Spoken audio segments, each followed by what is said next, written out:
পদ্মটুপি গ্রামের শেষ প্রান্তে যে বাড়িটা সেটা অনিমেষের। স্ত্রীকে নিয়ে তার ছোট্ট সংসার, নিজের একটা ঠেলা গাড়ি আছে, সেটাতে অন্যের মালামাল আনা নেওয়া করে যা রোজগার হয় তাই দিয়ে কোনো মতে দিন কেটে যায় ওর। সেদিন সন্ধ্যায় ঠেলা গাড়িটার আবার কি যেন একটা সমস্যা হয়েছে, মনে হচ্ছে ঠিক করাতে হবে। আর ঠিক করাতে গেলেই তো গুটি কয়েক টাকা নেমে যাবে। তোমাকে কতদিন থেকে বলছি এসব কাজ ছেড়ে অন্য কোনো কাজ ধরো। কি রাত বেরেতে পথে ঘাটে ঘুরে বেড়াও, আমার বড্ড ভয় হয়। অন্য কোনো কাজ করতে বললেই কি চলে? আমি তো ছোটবেলা থেকেই এই কাজ করে এসেছি। হ্যাঁ হ্যাঁ, কাজ করো তুমি, আর ভয়ে মরি আমি। যাক সে কথা, আমার খাবারটা দাও, সন্ধ্যা হয়ে এলো যে, বের হতে হবে তো। একটু সময় বসো, আমি তোমার খাবার নিয়ে আসছি।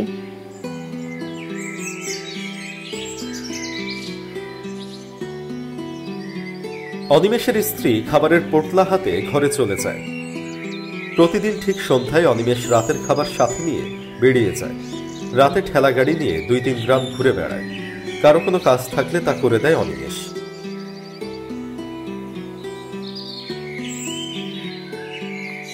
একটু পরে ওর স্ত্রী ঘর থেকে একটা পোটলা হাতে বের হয়।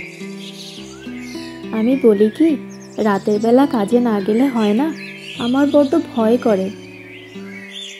তাই বললে কি হয়? যা রোজগার করি তার সবটাই তো সংসার চালাতে চলে যায়। আজ রোজগার না করতে পারলে কাল যে না খেয়ে মরতে হবে। আচ্ছা, তাহলে সাবধানে কাজ করবে।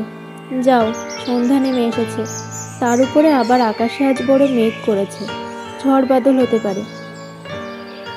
তুমি এত চিন্তা করো না, আমার কিচ্ছু হবে না।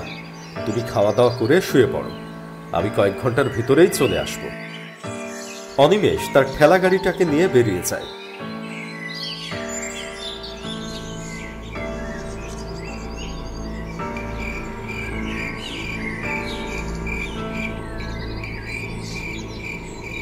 অন্ধকার রাত, তার উপরে মেঘ করেছে।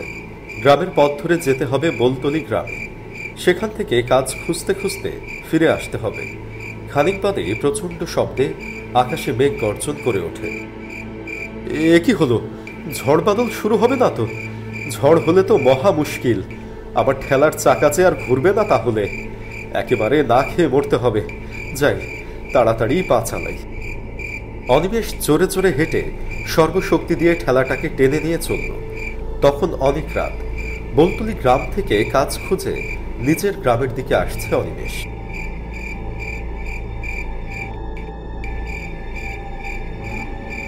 ঘন্টা 2-এর মতো হয়ে গেল অনিমেষ চলছে, কিন্তু কোথাও কোনো কাজ পেল না সে। ঠেলা লাগবে গো, ঠেলা লাগবে নাকি? ঠেলা গাড়ি ঠেলা লাগবে গো, ঠেলা লাগবে নাকি? ঠেলা গাড়ি ঠেলা লাগবে গো, ঠেলা লাগবে নাকি? ঠেলা গাড়ি।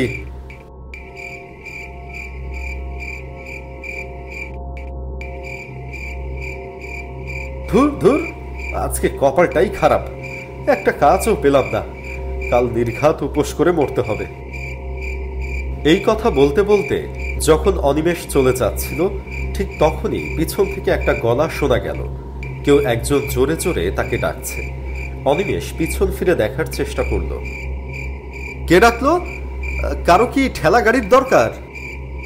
অনিমেষ দেখতে পেল একটা আলো নিয়ে কেউ একজন তার ঠিক পিছনে দাঁড়িয়ে আছে।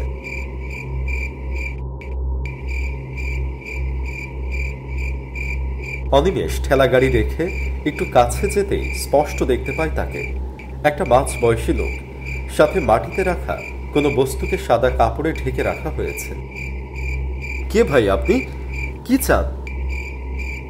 জি, আগে আমি অখিলেশ, বড় বিপদে পড়ে আপনাকে ডেকেছি। আসলে আমার এক আত্মীয় মারা গিয়েছে। এই যে তার মৃতদেহ, এই দেহকে এখন শ্মশান ঘাটে নিয়ে যেতে হবে।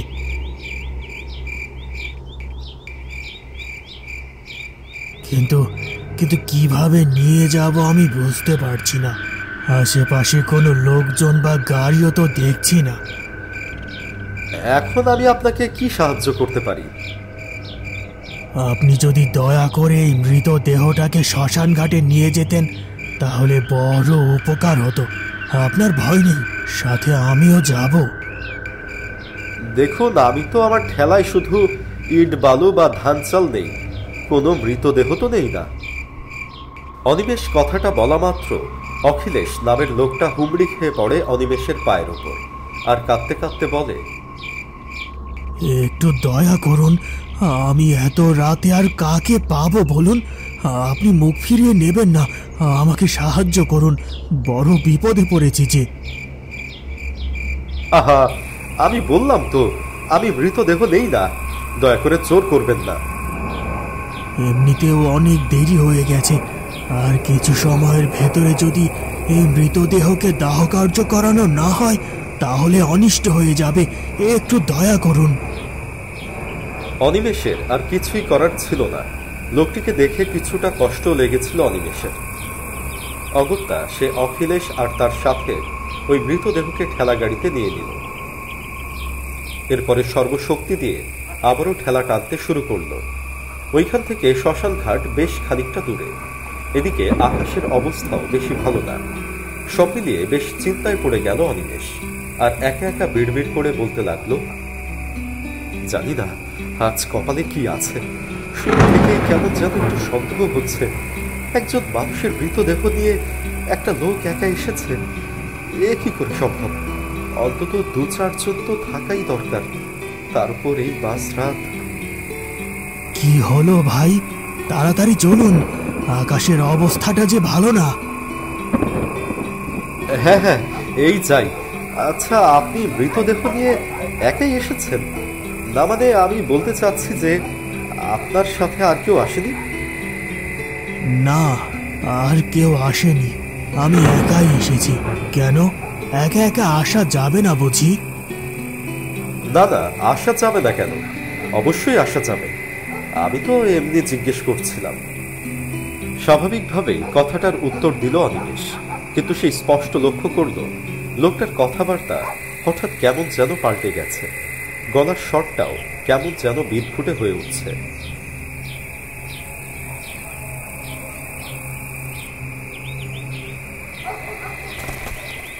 কি হলো, আবার থামলেন কেন? আরে ভাই, বৃষ্টি আসছে, তাড়াতাড়ি চলুন না। অনিমেষ লক্ষ্য করল এসব সাত পাঁচ চিন্তা করতে করতে তার ঠেলা গাড়িটা টানা বন্ধ হয়ে গেছে। তৎক্ষণাৎ সে আবার সর্বশক্তি দিয়ে টানতে থাকে। হ্যাঁ হ্যাঁ, এই টানছি। সত্যি আকাশের অবস্থা তখন বেজায় খারাপ। ঘন ঘন বিদ্যুৎ চমকাচ্ছে, একটু পর পর বিকট শব্দে মেঘ গর্জন করে উঠছে। খানিক বাদে প্রবল ঝড় উঠল, সেই সাথে গুড়ি গুড়ি বৃষ্টি। বৃষ্টিতে ভিজেই একটানা ঠেলা চালিয়ে গেল অনিমেষ। না, আর পারছি না, রাস্তায় কাদা হয়ে গেছে, আর কাদায় ঠেলার চাকা বসে যাচ্ছে। এবার বলতেই হবে যে আমি আর যেতে পারবো না। অনিমেষ কথাটা বলার জন্য পিছন ফিরে তাকিয়েছে, আর পিছনে মাথা ঘোরাতেই যা দেখতে পেল তাতে ওর সারা শরীর কেঁপে উঠল।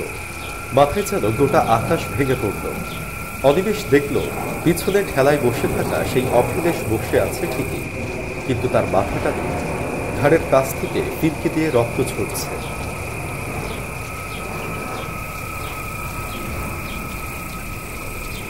এ কি, হায় ভগবান, এ আমি কি দেখছি? আমি ততক্ষণ একটা ভালো মানুষকে আনছিলাম, কিন্তু কিন্তু হঠাৎ করে তার এ কি হলো? দাদা, দাদা! ঠিক তখনই একটা দমকা বাতাসে ওই মৃতদেহের ওপর ঢেকে রাখা সাদা কাপড়টা একটু এলোমেলো করে দিল, আর ওই মৃতদেহের মুখটা বেরিয়ে এলো। সেদিকে তাকিয়েই আরেকবার চমকে উঠল অনিমেষ। অখিলেশের সেই ভ্যানিশ হওয়া মাথাটা এখন ওই মৃতদেহের মাথার জায়গায়। অনিমেষ 2 পা পিছনে ছিটকে গিয়ে কাদামাটির উপর বসে পড়ল। ঠিক তখনই ওই লাশের মুখ থেকে অখিলেশের কণ্ঠে ভেসে এলো এক কর্কশ শব্দ। থামলি কেন রে? সামনে আগা, সময় যে বড্ড কম, রাত শেষ হয়ে আসছে, আমাকে রাত থাকতেই ওই শ্মশান ঘাটে যেতে হবে। ওঠ বলছি, ওঠ। দাদা, এই আপনার কি অবস্থা? কে কে আপনি? তোকে আমি উঠতে বলছি না? ওঠ আর ঠেলাটা টেনে নিয়ে চল। অনিমেষ একটা ঘোরের মধ্য থেকে উঠে দাঁড়ালো আর ঠেলাটাকে কোনো মতে শক্ত করে ধরে ছুটতে থাকলো ওই জল কাদা জমা রাস্তা দিয়ে। অনিমেষের মনে তখন রাজ্যের ভয় দানা বেঁধেছে, গায়ে এক বৈচারিক শক্তি অনুভব করছেও। ছুটতে ছুটতে হাঁপাতে থাকে অনিমেষ, আর পিছনে বসে বিকট আকাশ ফাটা শব্দে হাসতে থাকে ওই লাশ।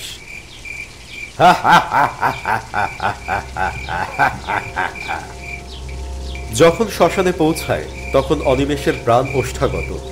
ঠেলা গাড়িটাকে আঁকড়ে ধরে মাটিতে বসে পড়েও, আর পিটপিট করে তাকিয়ে দেখতে পায় ওই মাথাবিহীন অখিলেশ ওই লাশটাকে নিয়ে শ্মশানের দিকে এক পা দুই পা করে এগিয়ে যাচ্ছে। হঠাৎ কয়েক পা গিয়ে থেমে যায়ও, আর অনিমেষকে উদ্দেশ্য করে বলতে থাকে, ধন্যবাদ।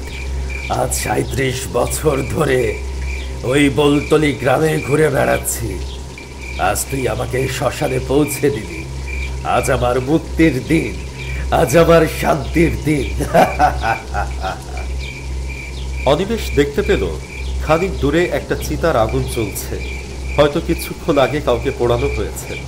ওই লাশ হাতে মাথাবিহীন অখিলেশ সেই দিকেই হাঁটতে থাকে, আর একসময় সেই আগুনের পাশে গিয়ে দাঁড়ায়। তারপরে একটা গগন বিদারী চিৎকার করে ওই লাশ সহ আগুনের ভিতরে ঝাঁপ দেয়। আর কোনো কিছু দেখা অনিমেষের পক্ষে সম্ভব ছিল না। সে কোনো মতে ঠেলার উপরে ভর দিয়ে দাঁড়িয়ে আবার সর্বশক্তিতে ঠেলা ছুটিয়ে বিদ্যুৎ গতিতে চলে গেল। শুধু শ্মশানের ওই জ্বলন্ত আগুনের কুণ্ডলীটা এই ভয়াল রাতের সাক্ষী হয়ে রইল।